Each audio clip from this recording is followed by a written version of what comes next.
It was hard to walk away from, the stability.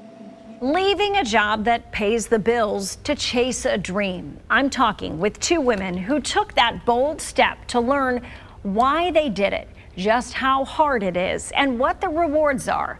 It's on her mind. Mr. Spock was my favorite. Where the laws do not operate, there is no reality.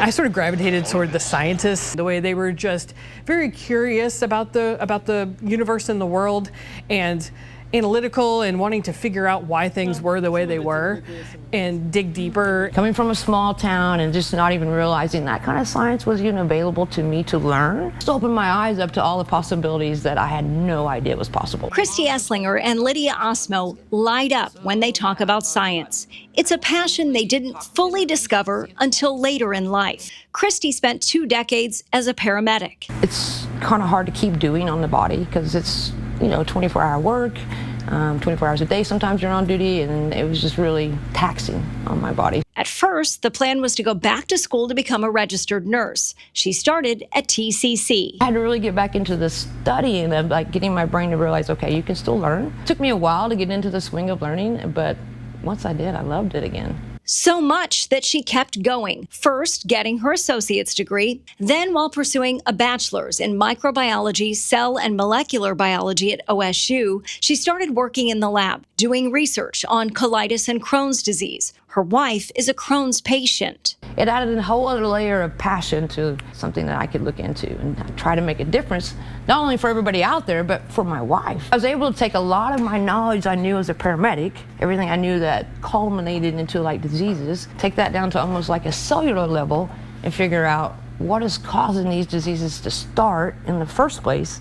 Is there anything that I can impact on that level that'll maybe help them in the long term, never have to call an ambulance? I'm inspired by students like them. I think we need people who can communicate science. NSU biology professor Dr. Sapna Das-Pradue asked Lydia to work in her lab back in March of 2020. Her lab studies DNA replication, and so there's lots of proteins involved in that mechanical process of replicating your DNA. I'm not looking for the best grades students have. I'm looking for a passion. I'm looking at this result, and nobody else has ever seen this before. It's just really amazing to think that we're blazing trails, Lydia had plenty of excitement in her old career, too. A decade ago, we actually worked together. She was the executive producer of Fox 23 News This Morning, but says it was time for a change. It requires so much. It is very demanding. It's not only hours, but, your emotional bandwidth, and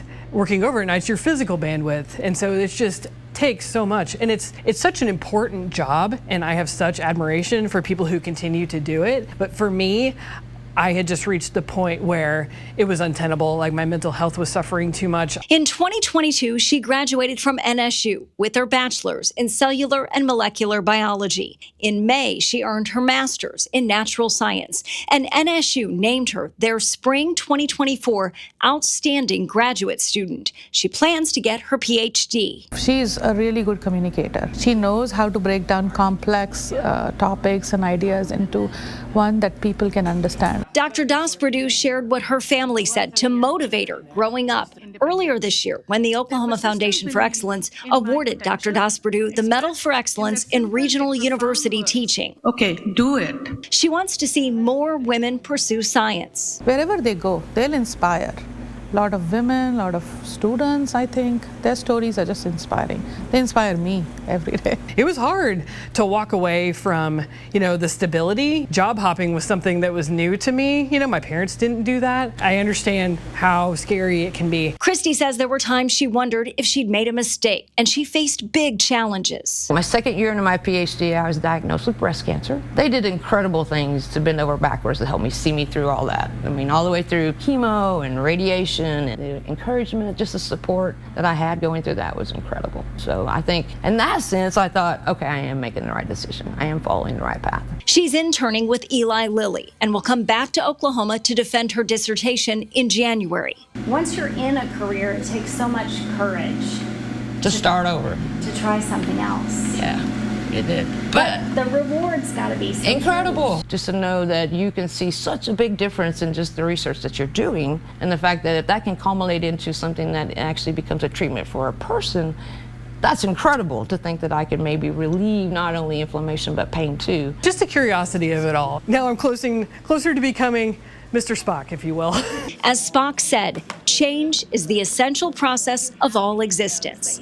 Both women credit their spouses, saying they know they're privileged to be able to step out of the workforce to go back to school. Christy says her dream is to work in a lab doing research for National Institutes of Health one day. Lydia hopes to be pursuing her PhD this time next year and says she may want to teach. Since 2011, the percentage of women in STEM careers has jumped 31%. What's on your mind? Send us an email at onhermind@fox23.com.